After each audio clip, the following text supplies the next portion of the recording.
வணக்கம். என் பெயர் நிதுஷனா. நான் SJKT லாடம்பினியில் 2ஆம் ஆண்டில் பயில்கிறேன்.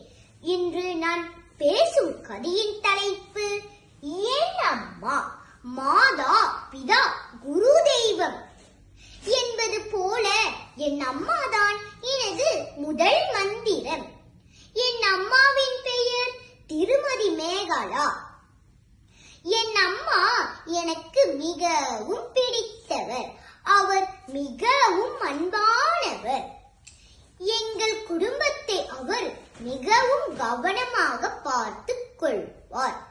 தினமும் காலையில் என் அம்மா சீக்கிரம் எழுந்து உணவு சமைப்பார். நான் பள்ளிக்கு செல்ல தேவையான அனைத்தையும் தயார் செய்து தருவார். தமிழில் ஒரு பழமொழி சொல்வார்கள், அன்னை போலோர் தெய்வம் இல்லை. உண்மையிலேயே அம்மா நமக்கு தெய்வம் மாதிரி. என் வாழ்க்கையின் ஒளி, என் பலம். என் முதல் நண்பி என் அம்மா. என் அம்மாதான் என் உலகம். நன்றி.